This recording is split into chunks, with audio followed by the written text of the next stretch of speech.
എണ്ണ ഉൽപാദനം വർദ്ധിപ്പിക്കുന്നതിനെക്കുറിച്ച് ചർച്ച ചെയ്യാൻ ഒപെക് അംഗരാജ്യങ്ങളുടെ പ്രത്യേക യോഗം ഞായറാഴ്ച അൾജീരിയയിൽ ചേരും.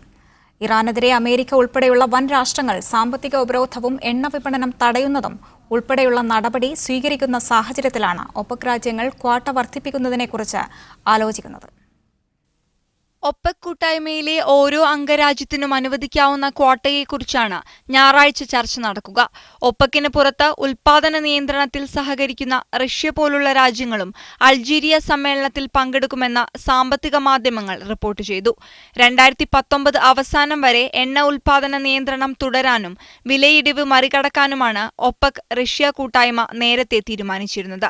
എന്നാൽ ഇറാനെതിരെ നടപടിക്കൊരുങ്ങുന്ന സാഹചര്യത്തിൽ വിലവർധനവുണ്ടായതോടെയാണ് ഉൽപാദനം വർദ്ധിപ്പിക്കുന്നതിനെക്കുറിച്ച് ആലോചിക്കുന്നത്. ക്രൂഡ് ഓയിലിന് ബാരലിന് $80 വരെ കഴിഞ്ഞ ദിവസം വില ഉയർന്നിരുന്നു. പിന്നീട് അല്പം വിലയിടിവ് അനുഭവപ്പെട്ടെങ്കിലും വെള്ളിയാഴ്ച വീണ്ടും $79 ഉയർന്നിട്ടുണ്ട്. ഈ സാഹചര്യത്തിൽ അൾജീരിയ സമ്മേളനം ഉൽപാദന ഉപഭോഗ രാഷ്ട്രങ്ങൾക്ക് ഒരുപോലെ സുപ്രധാനമാണ്. Media 1 Riyadh. കുവൈത്തിൽ ഒരു വർഷത്തിനിടെ ഉപഭോക്തൃ മേഖലയിൽ ഉണ്ടായത് 0.89% വിലക്കയറ്റം മാത്രം. 2017 ആഗസ്റ്റിനെ അപേക്ഷിച്ച് 2018 ഓഗസ്റ്റിലെ ഉപഭോക്തൃവില സൂചിക പുറത്തുവന്നപ്പോഴാണ് ഇക്കാര്യം വ്യക്തമായത്. സെൻട്രൽ സ്റ്റാറ്റിസ്റ്റിക്കൽ ബ്യൂറോ കഴിഞ്ഞ ദിവസമാണ് കണക്കുകൾ പുറത്തുവിട്ടത്. അതേസമയം 2018 ജൂലൈയെ അപേക്ഷിച്ച് ആഗസ്റ്റിൽ 0.09% മാത്രം വിലക്കയറ്റമാണ് രേഖപ്പെടുത്തിയത്.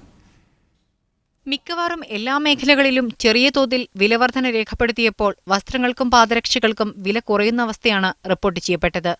ഏറ്റവും കൂടുതൽ വർധന രേഖപ്പെടുത്തിയത് സിഗരറ്റുകൾക്കും പുകയില ഉൽപ്പന്നങ്ങൾക്കുമാണ്. 2017 ആഗസ്റ്റിനെ അപേക്ഷിച്ച് ഈ വർഷം 13.51% വില വർദ്ധിച്ചു.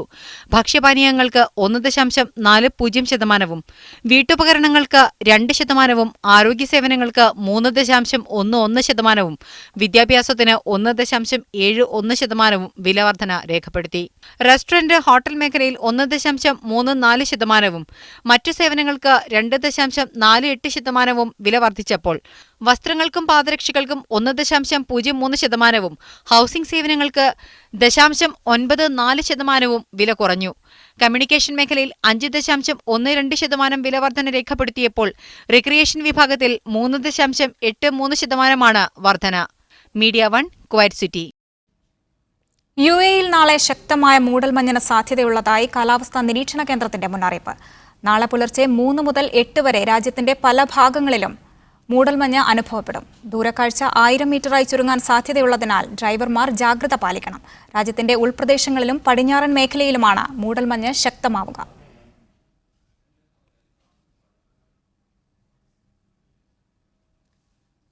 ഖത്തറിൽ മാധ്യമപ്രവർത്തനവും പ്രസിദ്ധീകരണങ്ങൾ ഇറക്കുന്നതും നിയന്ത്രിക്കുന്നതിനായി സർക്കാർ പുതിയ കരട് നിയമം തയ്യാറാക്കി. അഭിപ്രായ സ്വാതന്ത്ര്യം, പ്രകടന സ്വാതന്ത്ര്യം, മാധ്യമ സ്വാതന്ത്ര്യം എന്നിവയെ പിന്തുണയ്ക്കുന്നതാണ് പുതിയ കരട് നയം. നിയമനിർമ്മാണങ്ങൾ ആധുനികവൽക്കരിക്കുകയെന്ന ലക്ഷ്യം മുൻനിർത്തിയാണ് പുതിയ കരട് നയം. മാധ്യമപ്രവർത്തനം, പ്രസാധനം, കലാസാംസ്കാരിക പ്രവർത്തനങ്ങൾ എന്നിവയെ നിയന്ത്രിക്കുന്നതുമായി ബന്ധപ്പെട്ട കരട് നിയമത്തിനാണ് മന്ത്രിസഭ അംഗീകാരം നൽകിയത്. നിയമനിർമ്മാണങ്ങളുടെ ആധുനികവൽക്കരണം എന്ന ലക്ഷ്യം മുൻനിർത്തിയാണ് പുതിയ കരട് നിയമം തയ്യാറാക്കിയിരിക്കുന്നത്. അഭിപ്രായ സ്വാതന്ത്ര്യം, പ്രകടന സ്വാതന്ത്ര്യം, മാധ്യമ സ്വാതന്ത്ര്യം എന്നിവയെ പിന്തുണയ്ക്കുന്നതാണ് പുതിയ കരട് നയം. പ്രസ്സുകൾ, പ്രിന്റിംഗ് സ്ഥാപനങ്ങൾ എന്നിവയുടെ സംഘാടനം, പ്രസിദ്ധീകരണങ്ങളുടെ വിതരണം, പ്രസാധകർ, സിനിമാ തിയേറ്ററുകൾ എന്നിവ സ്ഥാപിക്കലും അവയുടെ നിയന്ത്രണവും കരട് നിയമത്തിലുണ്ട്. കൂടാതെ കല, സിനിമാ നിർമ്മാണം, റേഡിയോ ടെലിവിഷൻ സംപ്രേഷണം, പരസ്യം, മാധ്യമ സേവനങ്ങൾ, പബ്ലിക് റിലേഷൻസ് തുടങ്ങിയവുമായി ബന്ധപ്പെട്ട വ്യവസ്ഥകളും കരട് നിയമത്തിലുണ്ട്. ക്യാമറകളും സുരക്ഷാ നിരീക്ഷണ ഉപകരണങ്ങളും സ്ഥാപിക്കുന്നതിനുള്ള സൗകര്യങ്ങൾ തിരിച്ചറിയുന്നത് സംബന്ധിച്ച കരട് തീരുമാനത്തിനും മന്ത്രിസഭ അംഗീകാരം നൽകി. പ്രധാനമന്ത്രിയും ആഭ്യന്തരമന്ത്രിയുമായ Sheikh Abdullah bin Nasser bin Khalifa Al താനിയുടെ അധ്യക്ഷതയിൽ ചേർന്ന മന്ത്രിസഭാ യോഗമാണ് കരട് നിയമത്തിന് അംഗീകാരം നൽകിയത്. Media 1 Doha. ഡ്രൈവിംഗ് ലൈസൻസ് സംബന്ധിച്ച നടപടിക്രമങ്ങളിൽ മാറ്റം വരുത്തിയതായി റോയൽ ഒമാൻ പോലീസ്. ഒക്ടോബർ 1 മുതൽ പുതിയ ലൈസൻസ് എടുക്കുന്നതിനും നിലവിലെ ലൈസൻസ് പുതുക്കുന്നതിനും കണ്ണ് പരിശോധനാ റിപ്പോർട്ട് നിർബന്ധമാണ്. വിവിധ ഗവർണറേറ്റുകളിലുള്ള അംഗീകൃത ഒപ്റ്റീഷ്യന്മാരുടെ അടുത്താണ് പരിശോധന നടത്തേണ്ടത്. കുവൈത്തിൽ സ്ത്രീയുടെ വസ്ത്രമണിഞ്ഞെത്തിയ പുരുഷൻ ബാങ്കിൽ കവർച്ച നടത്തിയ സംഭവത്തിൽ സുരക്ഷാ ഉദ്യോഗസ്ഥർ അന്വേഷണം തുടങ്ങി. ഫവലിയിലെ ഇബ്നു ഖുൽദൂൻ സ്റ്റേഡിയത്തിലെ ബാങ്കിലാണ് കഴിഞ്ഞ ദിവസം കവർച്ച നടന്നത്. 4500 ദിനാറാണ് കവർന്നത്. അബായയും നിക്കാബും അണിഞ്ഞെത്തിയ പുരുഷൻ ബാങ്ക് ജീവനക്കാരെ തോക്കുചൂണ്ടി ഭീഷണിപ്പെടുത്തി പണം ആവശ്യപ്പെടുകയായിരുന്നു.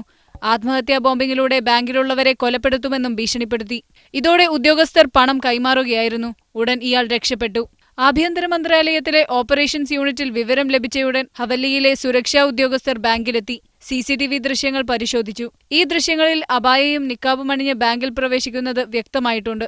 ഈജിപ്ഷ്യൻ ശൈലിയിലാണ് ഇയാൾ ഭീഷണിപ്പെടുത്തിയതെന്ന് പോലീസിന് വിവരം ലഭിച്ചു. പ്രതിയെ പിടികൂടാനുള്ള നടപടികൾ ശക്തമാക്കിയിട്ടുണ്ട്. Media 1 Kuwait city. അശ്രദ്ധ കാരണം സ്കൂൾ ബസ്സിൽ ഉറങ്ങിപ്പോയ വിദ്യാർത്ഥി മരിക്കാനിടയായ സംഭവത്തിൽ ഡ്രൈവർക്ക് വിദ്യാർത്ഥിയുടെ പിതാവ് മാപ്പ് നൽകി. കഴിഞ്ഞ ദിവസം സൗദി കിഴക്കൻ പ്രവിശ്യയിലെ സൈഹാത്ത് സ്കൂളിലായിരുന്നു സംഭവം. ഇതേ തുടർന്ന് സ്കൂൾ ബസ് ഡ്രൈവർമാരോട് ജാഗ്രത പുലർത്തണമെന്ന നിർദ്ദേശമുണ്ടായിരുന്നു. ദമാം സൈഹാത്തിലാണ് കഴിഞ്ഞ ദിവസം സംഭവമുണ്ടായത്. രാവിലെ സ്കൂൾ ബസ്സിലെത്തിയ കുട്ടി സ്കൂൾ ബസ്സിൽ ശ്വാസം മുട്ടി മരിക്കുകയായിരുന്നു. പ്രൈമറി സ്കൂൾ വിദ്യാർത്ഥിയായ 2ാം ക്ലാസ്സുകാരൻ അബ്ദുൽ അസീസ് മുസ്തഫ അൽ മുസ്ലിമാണ് മരിച്ചത്. ഈ കേസിൽ അറസ്റ്റിലായ സ്കൂൾ ബസ് ഡ്രൈവർക്കാണ് കുട്ടിയുടെ പിതാവ് മാപ്പ് നൽകിയത്. സ്കൂളിൽ വാഹനം നിർത്തിയ ശേഷം ബസ്സിൽ ആരെങ്കിലും ബാക്കിയുണ്ടോ എന്ന് പരിശോധിക്കാത്തതിനാണ് കേസെടുത്തത്. ഖത്തീഫ് പബ്ലിക് പ്രോസിക്യൂഷൻ ആസ്ഥാനത്ത് എത്തിയാണ് സ്വദേശി പൗരനായ മുസ്തഫ അൽ മുസ്ലിം ഔദ്യോഗികമായി മാപ്പ് നൽകിയത്. അപകടത്തിന്റെ പശ്ചാത്തലത്തിൽ സ്കൂൾ ബസ്സുകളുമായി ബന്ധപ്പെട്ട നടപടികളും പരിശോധനകളും കർശനമാക്കിയിട്ടുണ്ട് അധികൃതർ. സ്കൂളുകളിൽ ഹാജരില്ലാത്ത വിദ്യാർത്ഥികളെക്കുറിച്ച് ആദ്യത്തെ പിരീഡ് അവസാനിക്കുന്നതിന് മുൻപായി രക്ഷാകർത്താക്കളെ അറിയിക്കണമെന്നും വിദ്യാഭ്യാസ മന്ത്രാലയം സ്കൂളുകൾക്ക് കർശന നിർദ്ദേശം നൽകി. Media 1 Dammam. റാസൽ ഖൈമയിൽ അപൂർവരോഗം ബാധിച്ച് കിടക്കുന്ന 7 വയസ്സുകാരിക്ക് സഹായവുമായി ഇന്ത്യൻ കോൺസുലേറ്റും സാമൂഹിക പ്രവർത്തകരും. ഇൽഹാം എന്ന പെൺകുട്ടിയുടെ രോഗാവസ്ഥ മാധ്യമങ്ങളിലൂടെ അറിഞ്ഞാണ് അധികൃതർ സഹായമെത്തിച്ചത്. ഗ്ലറ്ററിക് അസിഡിമിയ എന്ന അപൂർവ രോഗം ബാധിച്ച് വർഷങ്ങളായി കിടപ്പിലാണ് ഗുജറാത്ത് സ്വദേശികളായ ഇഫ്തിഖാർ അസ്മ ദമ്പതികളുടെ മകൾ ഇൽഹാം.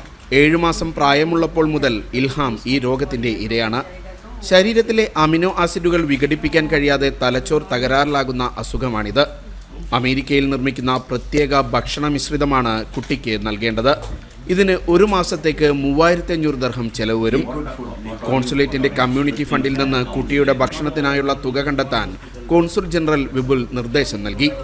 10 കിലോ മിശ്രിതം ഉടൻ എത്തിച്ചു നൽകും. സാമൂഹിക പ്രവർത്തകർക്കൊപ്പം കുട്ടിയെ നേരിട്ട് സന്ദർശിച്ചാണ് കോൺസുൽ ജനറൽ സഹായങ്ങൾ ഉറപ്പു നൽകിയത്. Abdullakutty, doctor Nisham Nooruddin, Padmaraj, Pushpan Govindan, S Prasad, AK Sethunath, R Sajjad Faisal, Kerala Abubakar തുടങ്ങിയവർ അദ്ദേഹത്തിനൊപ്പമുണ്ടായിരുന്നു. Media 1 Ras al Khaimah. ഒമാനിലെ അൽവുസ്ത ഗവർണറേറ്റിലെ ഹൈമക്കടുത്തുണ്ടായ വാഹനാപകടത്തിൽ 3 സ്വദേശികൾ മരിച്ചു. ഹൈമയിൽ നിന്ന് 100 കിലോമീറ്റർ മാറിയാണ് അപകടം നടന്നത്. സലാല ഭാഗത്തേക്ക് പോവുകയായിരുന്ന വാഹനം എതിരെ വന്ന വാഹനവുമായി കൂട്ടിയിടിക്കുകയായിരുന്നു. പരിക്കേറ്റവരിൽ 2 പേരുടെ നില അതീവ ഗുരുതരമാണ്. ഒരാൾ നിസ്സാര പരിക്കുകളോടെ രക്ഷപ്പെട്ടതായും ഹെൽത്ത് ഡയറക്ടറേറ്റ് വക്താവ് അറിയിച്ചു. ഖത്തറിലെ സർക്കാർ സ്കൂളുകളിൽ പ്രധാനമന്ത്രിയുടെ സന്ദർശനം. പ്രധാനമന്ത്രി Sheikh Abdullah bin Nasser bin Khalifa അൽത്താനിയാണ് സ്കൂളുകൾ സന്ദർശിച്ച് പ്രവർത്തനങ്ങൾ വിലയിരുത്തിയത്. ഉന്നത വിദ്യാഭ്യാസ മന്ത്രി doctor Mohammed bin Abdul Wahid Al ഹമ്മദിയും പ്രധാനമന്ത്രിക്കൊപ്പം ഉണ്ടായിരുന്നു. സർക്കാരിന്റെ വിദ്യാഭ്യാസ ലക്ഷ്യങ്ങൾ കൈവരിക്കാൻ സ്കൂളുകൾ നടത്തുന്ന ശ്രമങ്ങൾ പ്രധാനമന്ത്രി ചോദിച്ചറിഞ്ഞു. പഠന നിലവാരം മെച്ചപ്പെടുത്താൻ അധ്യാപകരുൾപ്പെടെയുള്ളവരുടെ ഭാഗത്തുനിന്ന് പരമാവധി ശ്രമമുണ്ടാകണമെന്ന് പ്രധാനമന്ത്രി നിർദ്ദേശം നൽകി. സൗദിയിലെ ഖസീമിൽ ഈത്തപ്പഴ കൊയ്ത്ത് അവസാന ഘട്ടത്തിലേക്ക്. മേഖലയിലെ പ്രധാന വിപണിക്ക് കഴിഞ്ഞയാഴ്ച അവസാനമായിരുന്നു. വിളവെടുപ്പ് അവസാനത്തിലെത്തിയതോടെ നിരവധി പേരാണ് ഈത്തപ്പഴം വാങ്ങാനെത്തുന്നത്.